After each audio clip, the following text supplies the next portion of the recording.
آج کے ہمارے پروگرام میں ہم مختلف باتیں کریں گے، لیکن اس بات کو بھی سمجھنے کی کوشش کریں گے کہ جو ہماری مشکلات ہیں انڈیویجولی بھی، اجتماعی طور پر یا انفرادی طور پر اگر کوئی مصیبتیں آ جاتی ہیں، کوئی مشکلات آ جاتی ہیں، تو کیا اس کا تعلق ہمارے گناہوں سے ہے؟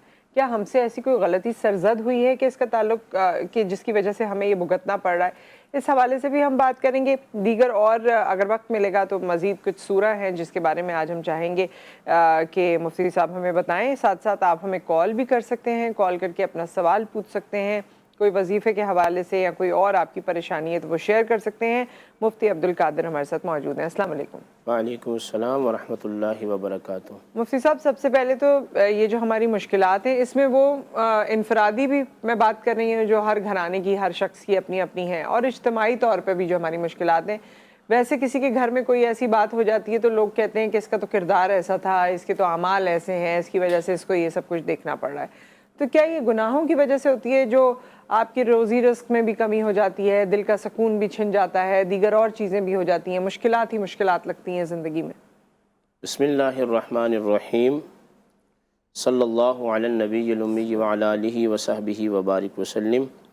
بہت شکریہ پہلے تو پروگرام میں مدعو کرنے کا۔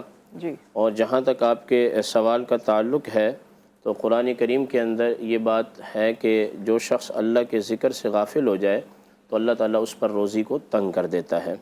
تو پہلی بات تو یہ ہے کہ اگر گھر کے اندر انفرادی طور پر ناچاقی ہے اور بے اتفاقی ہے اور اللہ کی نعمتوں کی فراوانی نہیں ہے تو ان کو اس بات پر غور اور فکر کرنا چاہیے کہ آیا ان کے گھر کے اندر ذکر اللہ سے مراد یہ ہے کہ اللہ اور اس کے رسول کی اطاعت ہے یا نہیں ہے، نماز اور روزہ دیگر چیزوں کی پابندی ہے یا نہیں ہے۔ اور پھر اس چیز کو آپ اجتماعی سطح پر بھی لے سکتی ہیں کہ جب کوئی قوم اجتماعی طور پر اللہ تعالیٰ کے احکام سے باغی ہو جائے جی۔ تو وہ بغاوت سبب بنتی ہے، اس قوم کی مشکلات کا، ان کی معاشیت مانند پڑ جاتی ہے، اس ملک کے اندر ترقی نہیں ہوتی، بے اتفاقی اور ناچاقیاں جو ہیں جو جنم لیتی ہیں۔ اور پھر اس بات کو بھی سمجھنا چاہیے کہ جب کسی قوم کے اندر ناچاقی اور بے اتفاقی ہو جائے تو یہ خود مصیبتیں لے کر آتی ہے۔ جیسا کہ بخاری شریف کی حدیث پاک ہے، سرکار دو عالم صلی اللہ علیہ وسلم باہر تشریف لائے اور صحابہ کرام سے فرمایا کہ میں آیا تھا تمہیں لیلۃ القدر کا علم دینے کے لیے، مگر دو لوگ آپس میں باس مباحثہ کر رہے تھے تو ان کے باس مباحثے نے جو ہے لیلۃ القدر کے علم کو اٹھا لیا، یعنی کہ آپس میں جو اختلاف ہے جو دلائل کی بنیاد پر نہیں ہوتا، جو اختلاف شرعاً منع ہے، وہ جو ہے مشکلات کا سبب بنتا ہے۔ اور ترمذی شریف کے اندر یہ حدیث پاک موجود ہے، سرکار دو عالم صلی اللہ علیہ وسلم نے فرمایا کہ اگر کسی بندے کے پاؤں میں کانٹا بھی چبھتا ہے تو وہ اس کے گناہ کی وجہ سے ہوتا ہے۔ بسا اوقات ایسا ہوتا ہے کہ ہم دیکھتے ہیں کہ نیک لوگ بھی آزمائش میں پڑ جاتے ہیں، تو اب ہمیں کیسے پتہ چلے گا کہ یہ جو چیز ہے ہمارے گناہوں کی وجہ سے ہے یا پھر یہ چیز آزمائش کے طور پر ہے؟ تو اس کے بارے میں پھر احادیث طیبہ سے ہمیں جو نچوڑ ملتا ہے وہ یہ ملتا ہے کہ جب کوئی مشکل آئے اور مصیبت آئے تو اس میں اگر بندہ اللہ تعالیٰ سے دعائیں کرے، اللہ تعالیٰ کی بارگاہ میں التجا کرے تو سمجھ لیں کہ یہ آزمائش ہے۔ اور اگر مصیبت اور مشکل آنے کے بعد بندہ اللہ سے مزید دور ہو جائے، یعنی قریب ہونے کی بجائے مزید دور ہو جائے، تو ہمیں یہ سمجھنا چاہیے کہ یہ ہمارے گناہوں کے سبب سے ہے۔ اور جہاں تک آپ نے بات کی ہے اس میں ایک وظیفہ بھی دے دیتے ہیں، بخاری شریف کی حدیث پاک ہے، صحابہ کرام سے سرکار دو عالم صلی اللہ علیہ وسلم نے فرمایا، تجارت کے بیان میں ہے کہ تم میں سے جو چاہتا ہے کہ اس کے گھر میں رزق کی فراوانی ہو تو اسے چاہیے کہ وہ اپنے قریب کے رشتہ داروں کے ساتھ صلہ رحمی کرے۔ کسی بھی ملک کے اندر یا خاندان یا برادری کے اندر اگر کوئی مصیبت یا مشکلات ہوں گی تو یہ آپ یاد رکھ لیجئے گا اور اس میں غور و فکر کریں، اس کی بنیادی وجہ جو ہے یہ دلوں کا مختلف ہونا ہے، یعنی کہ ناچاقی اور بے اتفاقی ہے۔ ہم جب اپنے ملک کی سطح پر دیکھتے ہیں تو ایک عالم دوسرے کو برداشت نہیں کرتا، ایک تاجر دوسرے کو برداشت نہیں کرتا، نام لینے میں تو کوئی حرج نہیں ہے، ایک چینل دوسرے کو برداشت نہیں کر رہا، ایک سیاستدان دوسرے کو برداشت نہیں کر رہا، ایک پیر دوسرے کو، تو رشتہ دار آپس میں برداشت نہیں کر رہے۔ میں تو اس بات پر بہن حیران ہوں کہ ہم اجتماعی سطح پر بھی ناچاقیوں میں اور نفرتوں میں پڑے ہوئے ہیں اور انفرادی سطح پر بھی ہم نفرتوں میں پڑے ہوئے ہیں، اس کے باوجود جو ہے وہ اللہ تعالیٰ اپنی نعمتوں سے نواز رہا ہے۔ صحیح۔ ایک کالر اس وقت ہمارے ساتھ ہیں اور اس کے بعد جب موقع ملے تو مفتی صاحب یہ بتائیے گا کہ جیسے اللہ تعالیٰ اولاد دیتا ہے، کچھ لوگوں کے یہاں ایسی اولاد بھی پیدا ہوتی ہے جس کو اسپیشل نیڈز کی ضرورت ہوتی ہے، یا ہم جو کہتے ہیں ہمارے عام طور سے ہم کہنا نہیں چاہیے اب نارمل جن کو بچے کہہ دیتے ہیں، اب تو اسپیشل نیڈز والے بچے کہا جاتا ہے یا معذور ہیں کسی بھی طرح سے، تو لوگ کہتے ہیں کہ یہ ان کے اعمال کی وجہ سے. یہ جو جملہ ہے نا یہ بڑا تکلیف دہ ہوتا ہے. تو یہ ذرا بتائیے گا کہ اگر اللہ تعالیٰ آپ کو ایسی اولاد دے دیتا ہے جس میں چیلنجز ہیں تو کیا یہ آپ کے اعمال ہیں؟ کالر کے بعد. السلام علیکم. وعلیکم السلام. ہاں جی، کون ہے ہمارے ساتھ اور کیا سوال ہے؟ فضا کیسی ہیں آپ؟ جی ٹھیک ہوں، اللہ کا شکر ہے. میں بہاڑی سے بات کر رہی ہوں اور میرا مسئلہ یہ ہے کہ میرا عبادت میں دل نہیں لگتا اور رات کو بہت گھبراہٹ ہوتی ہے. مجھے پتہ ہی نہیں چلتا کہ میں نماز میں کیا پڑھ رہی ہوں کیا نہیں پڑھ رہی. اچھا ٹھیک ہے. جی، اس کا جواب یہ ہے کہ جس شخص کا عبادت میں دل نہ لگے، یہ تو اچھی بات ہے کہ وہ بار بار اللہ تعالیٰ کی طرف رجوع کرے. یعنی کہ کوئی ایسی نماز یا بندگی عبادت نہیں ہے جس میں انسان کو وسوسہ نہ آئے. جیسا کہ بخاری شریف کے اندر حدیث پاک موجود ہے، سرکار نے فرمایا جب مؤذن اذان دیتا ہے تو شیطان جو ہے یہ ہوا خارج کر کے اتنا بھاگتا ہے جہاں تک مؤذن کی آواز نہیں پہنچتی، اور جب وہ اذان ختم ہوتی ہے تو پھر واپس آتا ہے. نمازی جب نماز میں کھڑا ہوتا ہے تو وہ کہتا ہے فلاں بات بھی یاد کر، فلاں بات بھی یاد کر، فلاں بات بھی یاد کر، یہاں تک کہ سرکار فرماتے ہیں کہ وہ باتیں بھی یاد آ جاتی ہیں کہ جو بات کبھی پہلے یاد نہیں آئی تھی. تو اگر آپ کو وسوسے آ رہے ہیں، عبادت میں خیالات آ رہے ہیں تو آپ اللہ کی طرف رجوع کریں. اور بخاری شریف میں یہ حدیث پاک بھی ہے، سیدنا عمر بن خطاب فرماتے ہیں میں اللہ کی بارگاہ میں کھڑا ہوتا، لوگوں کو نماز پڑھا رہا ہوتا تھا، اور کبھی کبھی میں لشکر تیار کر رہا ہوتا تھا کہ میں نے کون سے علاقے میں لشکر بھیجنا ہے. تو وہ تو کوئی نماز ہی نہیں ہے جو تصورات اور خیالات سے خالی ہو. بار بار تصورات آئیں گے، شیطان اپنا حملہ کرے گا، اور ہم نے رحمان کی طرف جو ہے وہ متوجہ ہونا ہے. جیسے کہ قرآن کریم کے اندر بھی یہ بات موجود ہے کہ شیطان نے اول روز سے اللہ سے یہ گزارش کی تھی کہ میں ہر جگہ کھڑا ہو جاؤں گا اور تیرے بندوں کو جو ہے وہ متزلزل کرنے کی کوشش کروں گا. تو اللہ نے فرمایا ٹھیک ہے تو اپنا کام کر، مگر جو مخلصین بندے ہوں گے جب کبھی تو ان کے دل میں وسوسہ ڈالے گا وہ میری طرف رجوع کریں گے. تو جیسے آپ کو خیالات آتے ہیں، تصورات آتے ہیں، تو آپ اللہ کی طرف رجوع کریں، اور تصورات سے ہٹ کر اللہ کو یاد کرنے میں لطف ہی کچھ اور ہے. ہاں، اور دوسرا یہ بھی ہے مفتی صاحب کہ ہم نماز کو اس طرح کی یہ ڈیوٹی نہ سمجھیں کہ یہ ڈیوٹی ہے جی یہ اس طرح سے کرنی ہے، بلکہ یہ سمجھیں کہ اللہ تعالیٰ سے ہماری ایک ملاقات ہے، ایک ہمیں موقع ملا ہے. جی بالکل، بخاری شریف کے اندر حدیث پاک اس طرح سے ہے، سرکار دو عالم صلی اللہ علیہ وسلم نے فرمایا ان تعبد اللہ کأنک ترا فإن لم تکن ترا فإنہ یراک. تو اللہ کی عبادت اس طرح کر کہ گویا کہ تو اللہ کو دیکھ لے. اور اگر یہ کیفیت طاری نہ ہو تو کم سے کم اتنا تو کر کے جس کی بارگاہ میں تو کھڑا ہے وہ تجھے دیکھ رہا ہے. اب یہ آپ خود دیکھ لیں کہ آپ جب کسی اپنے محبوب کی بارگاہ میں جاتے ہیں تو کس طرح بن سور کے جاتے ہیں، کیا کیا آپ کے انداز ہوتے ہیں، طریقے ہوتے ہیں. سیدنا عمر بن خطاب، سیدنا ابوبکر صدیق، عثمان بن عفان، سیدنا علی المرتضیٰ، جب یہ نماز کا وقت ہوتا تھا تو ان لوگوں پر خوف طاری ہوتا تھا اور ان سے پوچھا جاتا تھا کہ کیوں ایسا معاملہ ہے، تو یہ کہتے تھے ہم اللہ سے باتیں کرنے جا رہے ہیں. اور مولا کائنات تو یہ فرماتے ہیں جب میرا دل کرتا ہے کہ میں اللہ کا دیدار کروں تو میں نماز میں کھڑا ہو جاتا ہوں، اور جب دل کرتا ہے کہ میں اللہ سے باتیں کروں تو قرآن کھول کے اس کو پڑھنے لگ جاتا ہوں. سبحان اللہ. اور دوسرا جو آپ نے سوال کیا تھا، ایک اور کالر ہے، سوال کا جواب پھر اس کا بعد میں دیتے ہیں. السلام علیکم. وعلیکم السلام. جی زاہدہ صاحبہ. جی میڈم، میں نے نا بات کرنی ہے مفتی صاحب سے کہ میرے گھر کے نا کچھ مسائل ہیں.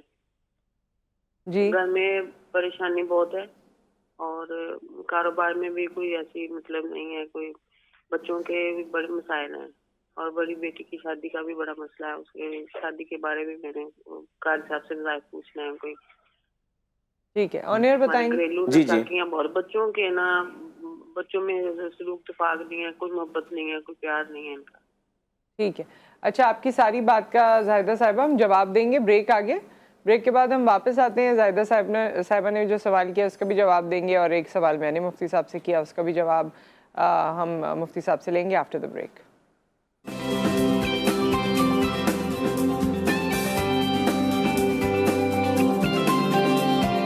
Welcome back. اور مفتی صاحب ہمارے ساتھ موجود ہیں، راحت گاوا بھی ہمارے ساتھ موجود ہیں.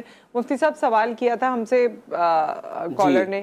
جی محترمہ نے سوال کیا تھا. ان کے سوال کے دو حصے تھے کہ ایک تو گھر میں رزق نہیں ہے، فراوانی نہیں ہے، یا تو اس کے لیے یہ ہے کہ عائشہ رضی اللہ تعالیٰ عنہ سے مروی ہے، وہ فرماتی ہیں کہ جو شخص رات کے وقت سورۃ الواقعہ تلاوت کرتا ہے تو اللہ تعالیٰ اس کو فاقہ سے محفوظ کرتا ہے. اور نبی کریم علیہ الصلوۃ والسلام یہ حکم فرمایا کرتے تھے کہ خود بھی سورۃ الواقعہ کی تلاوت کریں اور اپنی بچیوں سے بھی کروائیں.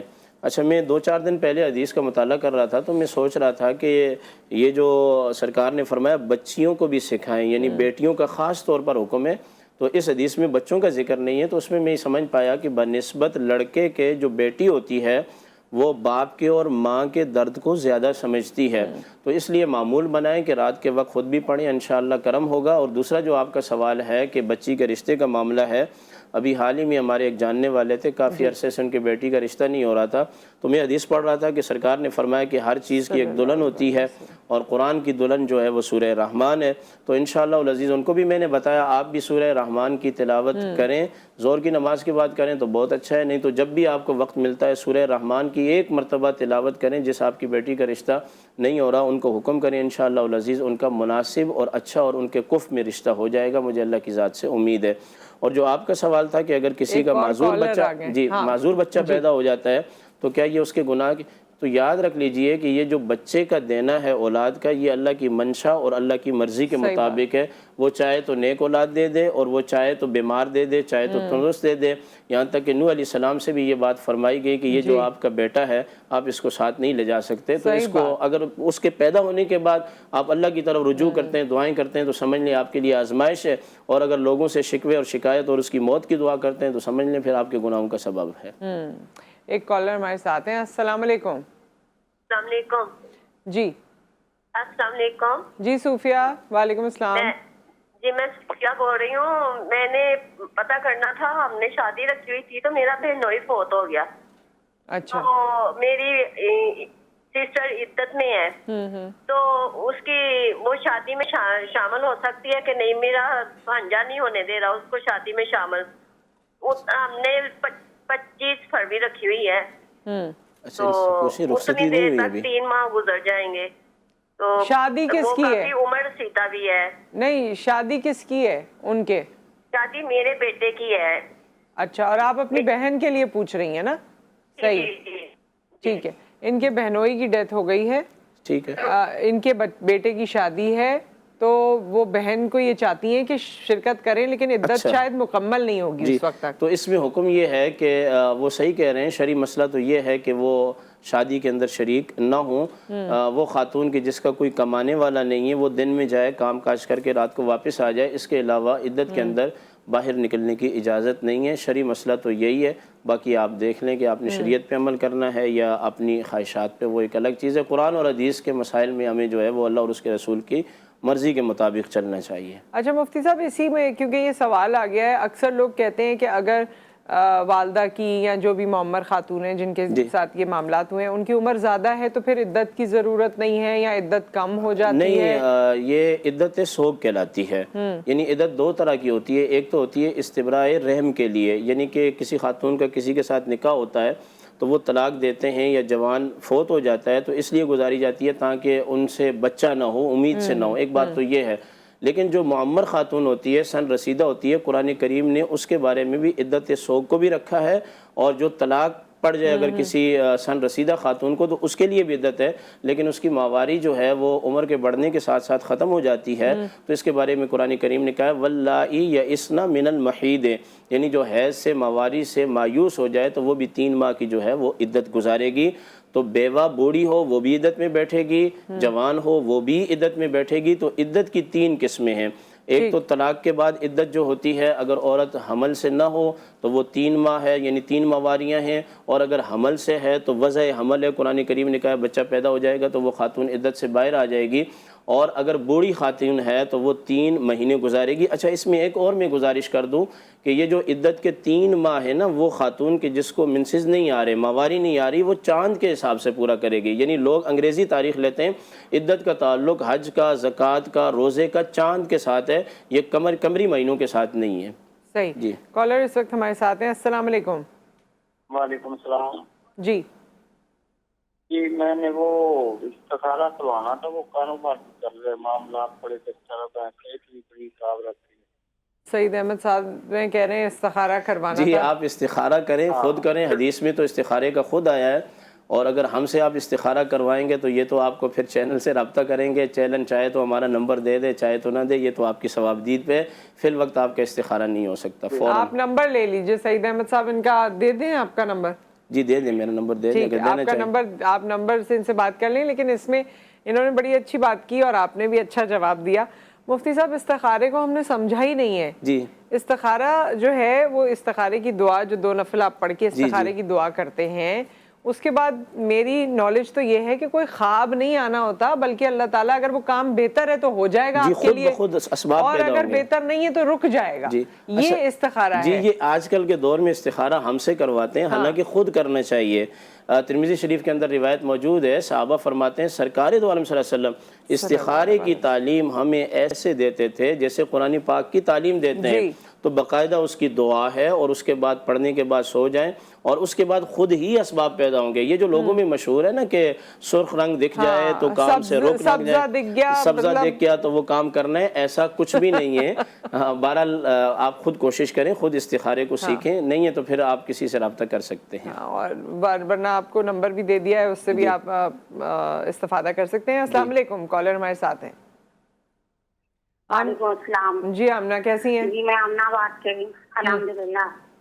جی مجھے مفتی صاحب سے یہ پوچھنا تھا قرض کے حوالے سے، ہماری جو ہے انکم اس کے حساب سے ہمارے اوپر قرض بہت زیادہ چڑھ گیا ہے، پچھلے کوئی 8-10 مہینوں سے، تو اتارنے کی کوشش میں بھی ہے، لیکن انکم چونکہ کم ہے تو قرضہ بہت زیادہ ہے، تو اس کے لیے مجھے کوئی پڑھائی بتا دیں، ویسے جو قرض کے لیے مخصوص دعائیں ہمارے پیارے نبی صلی اللہ علیہ وسلم نے ہمیں سکھائی ہیں وہ تو میں پڑھ رہی ہوں، اور اس کے ساتھ ساتھ سورہ مزمل جو ہے اس کا بھی وظیفہ مجھے بتایا تھا مفتی صاحب نے، تو وہ بھی میں کر رہی ہوں، 40 دن کا ہے وہ۔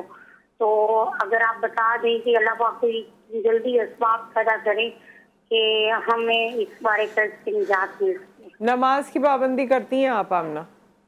جی جی الحمدللہ، نماز کی بھی کوشش میں تہجد بھی رہتی ہے، اور اوابین کے نفل وغیرہ بھی میں کرتی ہوں۔ ٹھیک ہے آمنہ، ایک بریک آ گیا ہے، پھر ہم آپ کا جواب دیں گے۔ اللہ تعالیٰ آپ کی مشکلات میں آسانی کرے، آپ کے لیے آسانی کے دروازے ایسے کھولے کہ آپ یہ قرضہ ادا کر سکیں۔ ایک بریک آ گیا، اس کے بعد ہم واپس آتے ہیں۔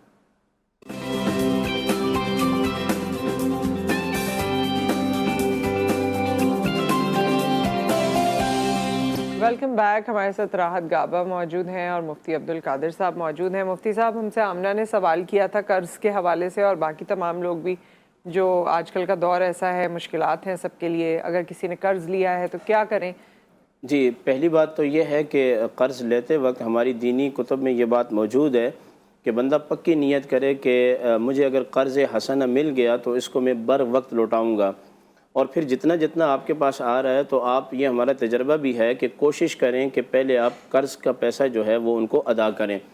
دوسری بات یہ میرا خاص وظیفہ ہے، میں آپ کو اجازت دے دیتا ہوں، اور آپ کا نام بھی آمنہ ہے۔ سیدہ آمینہ رضی اللہ تعالیٰ عنہا سرکار کی والدہ محترمہ 11 دفعہ آپ اول آخر درود پاک پڑھیں، اور 11 ہی دفعہ سورہ قریش کا ورد کریں، اور 2 رکعت نماز نفل پڑھیں، یعنی فرائض نماز پڑھنے کے بعد کوئی بھی وقت رکھ لیں، 2 رکعت نماز نفل پڑھیں، اس کے بعد 11 دفعہ درود شریف پڑھیں، پھر 11 دفعہ سورہ قریش پڑھیں، پھر 11 دفعہ درود شریف پڑھیں، اور یہ کل امت کو ثواب کرنے کے بعد خاص طور پر سرکار دو عالم صلی اللہ علیہ وسلم کی والدہ محترمہ کو آپ اس کا ثواب پیش کریں گی اور دعا کریں گی۔ انشاءاللہ مجھے اللہ کی ذات پر یقین ہے، یہ میرا ذاتی وظیفہ بھی ہے، تجربات بھی ہیں، کہ آپ کا قرض اتر جائے گا۔ اور نیت یہ رکھیں کہ جس طرح حضرت حلیمہ سعدیہ مکہ تشریف لائیں تھی سرکار کی دائی بننے کے لیے تو کچھ نہ تھا، اور جب سیدہ آمنہ سے آپ کو لے کر گئیں تو اللہ نے آپ کو مالا مال کر دیا اور دنیا اور آخرت کی بھلائیاں عطا فرمائیں۔ بے شک بے شک، کیا خوبصورت بات ہے۔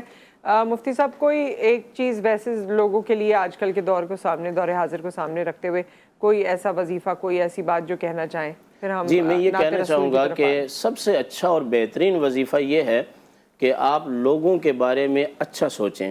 بخاری شریف کی پہلی حدیث پاک یہی ہے، انما الاعمال بالنیات، کہ اعمال کا دار و مدار جو ہے یہ نیات پر ہے۔ میں آپ کو تجربات بتا رہا ہوں کہ اگر آپ کے بیٹے کا رشتہ نہیں ہو رہا، آپ کا اپنا کاروبار نہیں ہے، آپ بیمار ہیں، آپ لوگوں کے لیے دعائیں کرنا شروع کر دیں۔ حدیث شریف کے اندر آتا ہے کہ آپ جو ہے دوسروں کے لیے دعا کریں اس کو ملے گا یا نہیں ملے گا.